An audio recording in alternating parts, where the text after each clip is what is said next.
Hospitals are supposed to be safe havens, places where life is valued above everything else. But what if the very person sworn to protect life chose to let it slip away? Picture this: a late evening in a bustling city hospital. The sound of beeping monitors, rushing footsteps, and desperate cries echo through the sterile hallways. A young black woman stumbles through the emergency room doors, clutching her stomach, her breathing ragged, her eyes wide with fear. She pleads for help, her voice breaking with pain and urgency. But instead of compassion, she's met with cold eyes and folded arms. A doctor, wearing a pristine white coat, sneers at her condition and utters words no patient should ever hear. No insurance, no treatment. The woman's cries grow louder, drawing the attention of everyone around, but no one dares to challenge the doctor. The clock is ticking, her life hanging in the balance. Little does he know, karma is waiting just around the corner, and when it strikes, it will shatter his arrogance forever. The day had started like any other for Monica Johnson, a 32-year-old single mother living in a modest apartment on the south side of the city.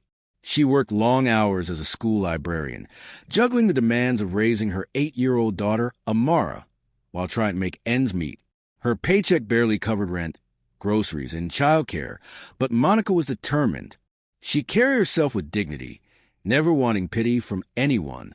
That evening, however, Monica's body betrayed her. She had been feeling unwell for weeks.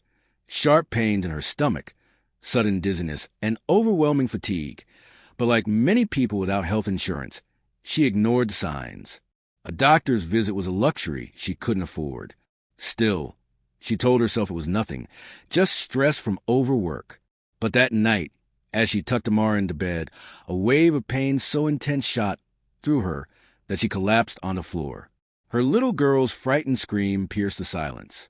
Monica tried to reassure her, whispering, "It's okay, baby, mommy's fine," even as cold sweat trickled down her face.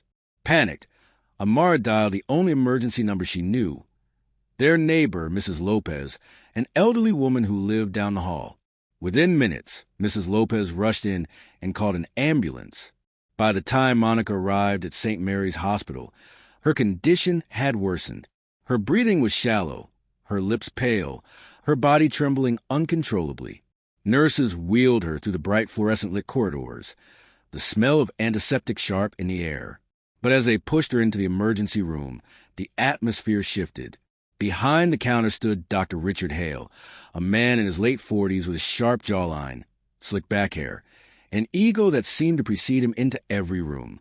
Known for his arrogance, he had a reputation among hospital staff for caring more about rules, paperwork, and prestige than the patients themselves. When the nurse explained Monica's case, Hale's expression hardened. He glanced at her worn-out clothes, the cheap shoes, the anxiety in her daughter's eyes. With a disapproving snort, he muttered, "Does she have insurance?" The nurse hesitated. Monica, gasping for breath, managed to whisper, "No, please, help me." But instead of compassion, Hale waved his hand dismissively. "Then she can't be admitted. We're not running a charity here." The word struck like a slap across the face. Amara clung to her mother's arm, tears streaming down her cheeks.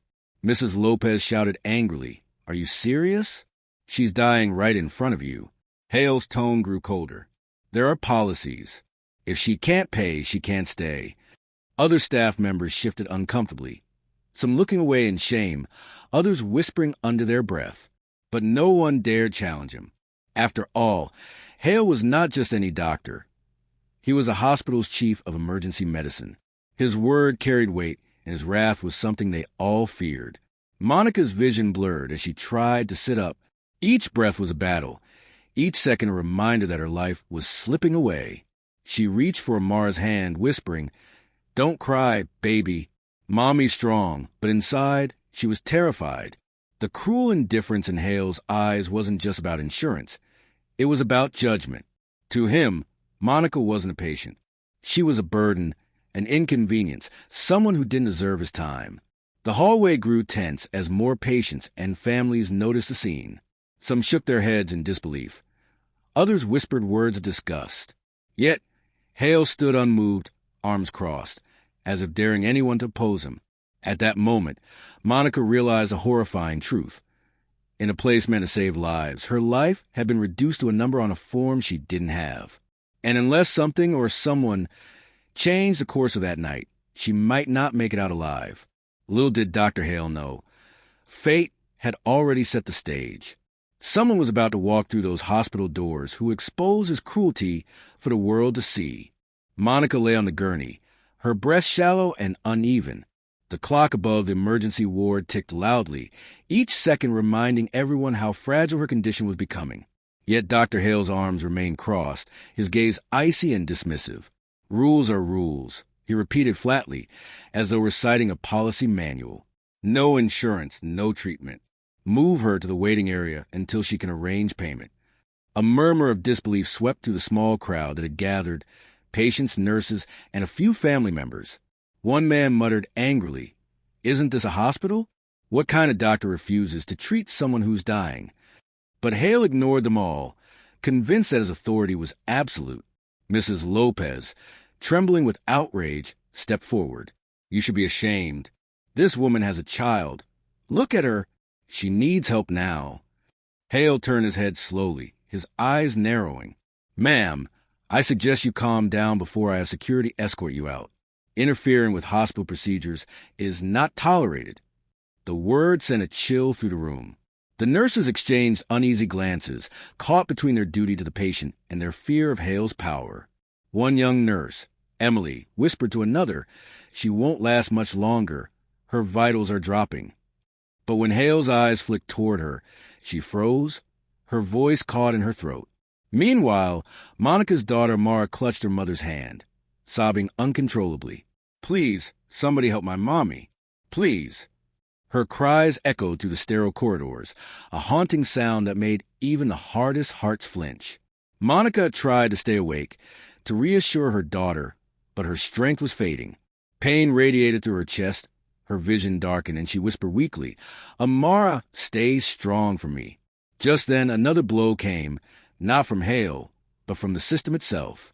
The hospital's administrative clerk arrived with a clipboard, bluntly announcing, "We'll need a form of payment on file before we proceed with any emergency care. Credit card? Cash deposit." Mrs. Lopez nearly screamed. "She's not buying groceries. She's fighting for her life."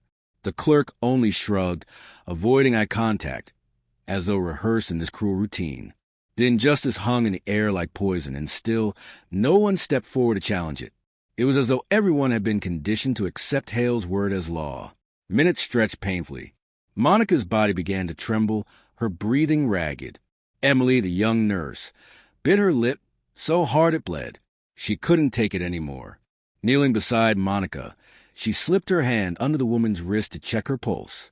Her eyes widened. "Doctor, she's crashing. Her heart rate is dropping fast."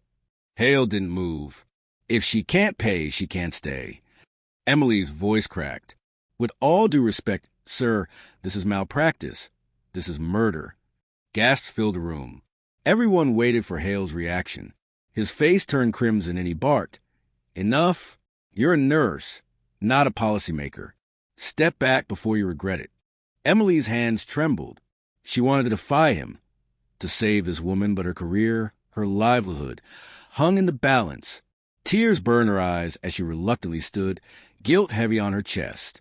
For Monica, the world had become a blur of voices and shadows. Her body felt weightless, slipping closer to unconsciousness. But deep inside, she fought not for herself, but for the little girl sobbing at her side. Then the unthinkable happened. Monica's body convulsed, her eyes rolled back, and the monitor attached to her by a cautious nurse began to flatline. The shrill beeping alarmed everyone in the room. Code blue. Emily screamed instinctively. Doctors and nurses rushed forward, but Hale raised a hand, blocking them. "Stand down. She's not a patient of record. We are not wasting resources." The room erupted. Families shouted in outrage. Nurses gasped, and Amara screamed in terror. "Mommy, don't leave me."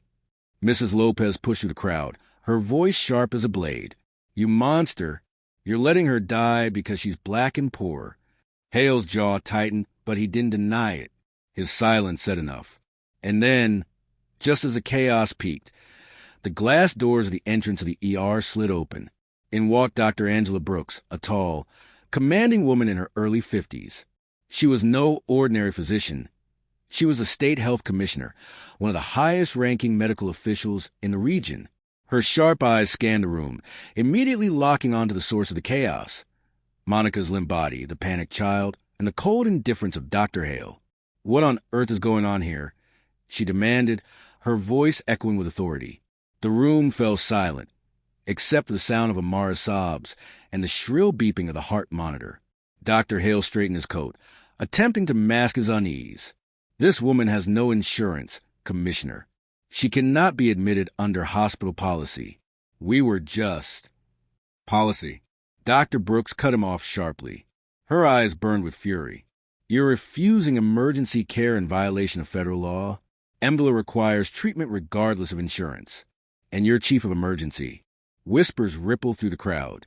Several nurses lowered their eyes, ashamed, while others looked at Dr. Brooks with relief, as if a storm had finally broken the chains of silence. Emily stepped forward, seizing the moment. "Commissioner, this patient is critical.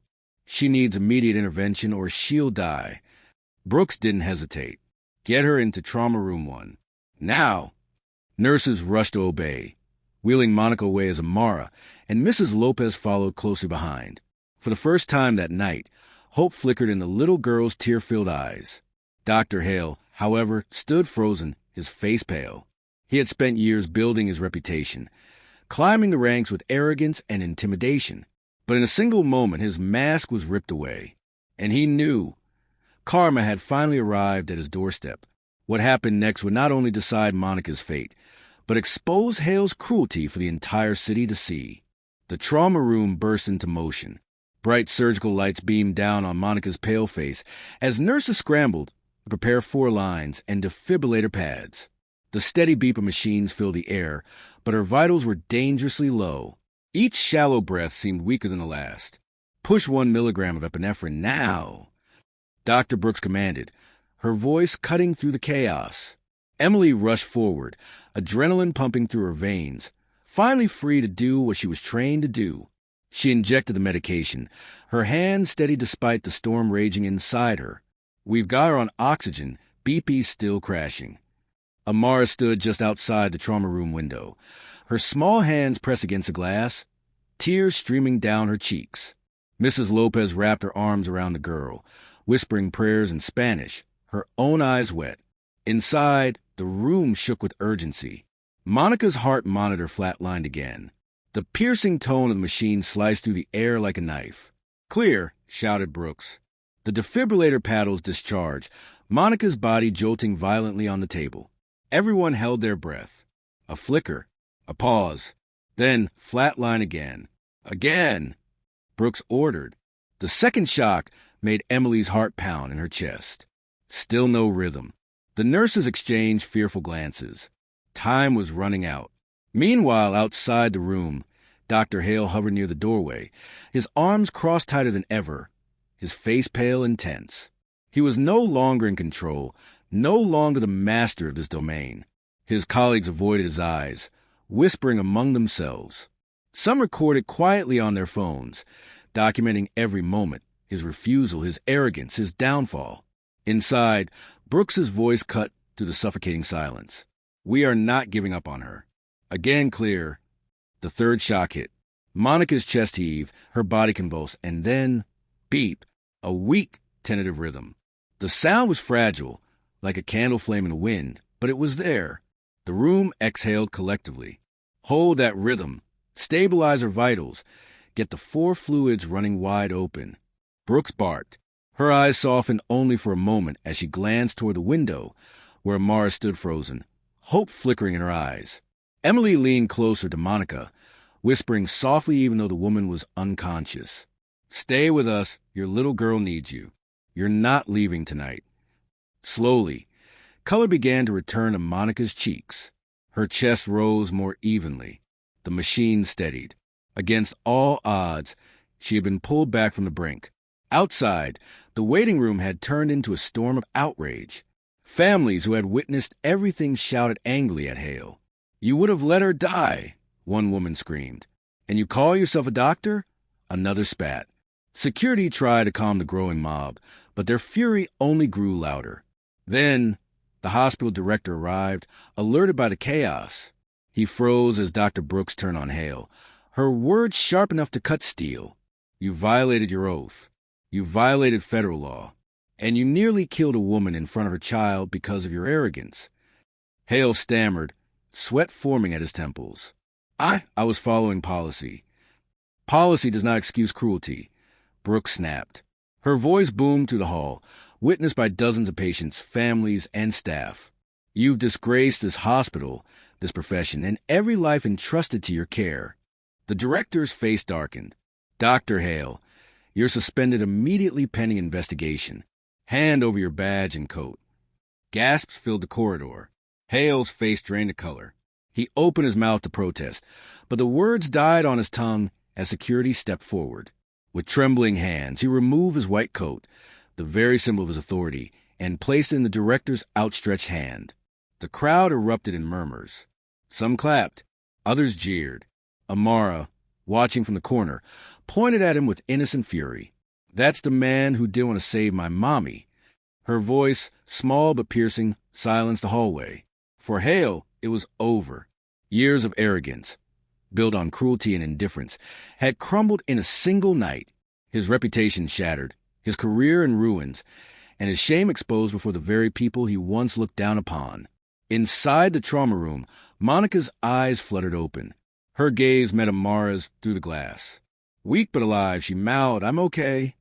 The little girl's sob of relief filled the hallway, a sound of pure love and triumph. And for everyone who had witnessed a horror that night, the message was clear. Compassion is stronger than cruelty, and karma always finds its way home.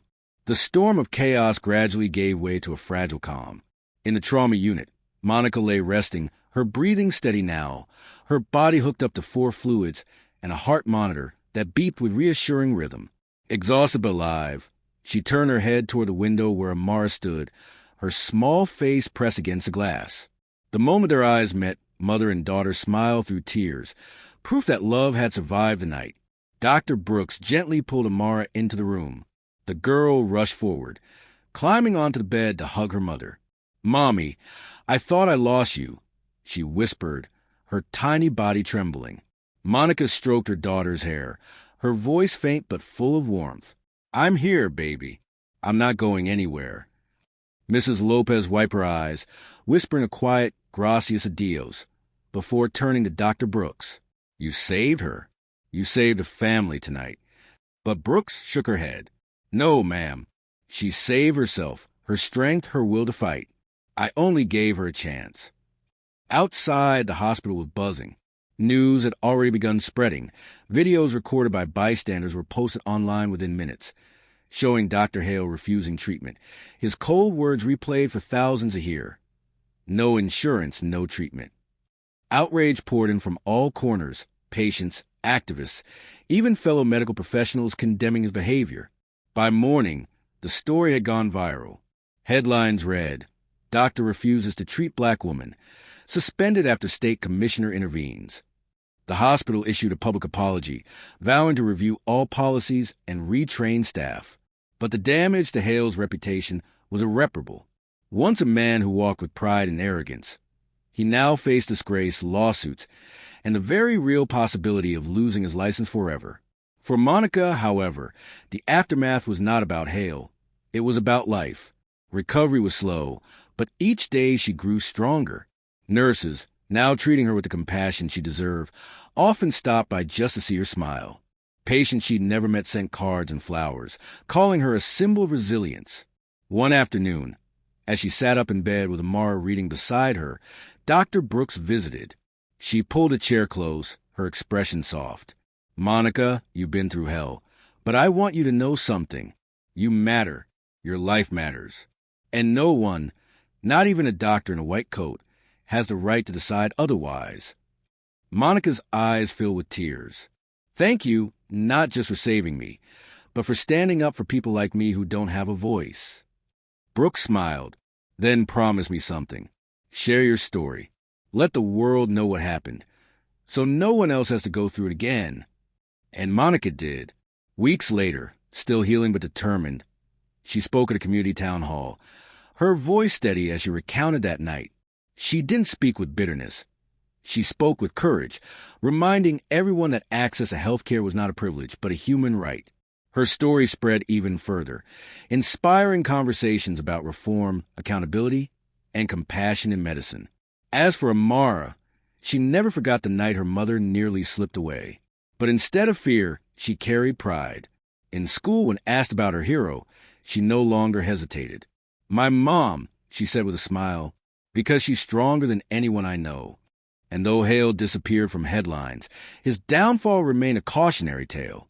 For every arrogant man who thought rules and prejudice outweighed humanity, his story was proof that karma does not sleep.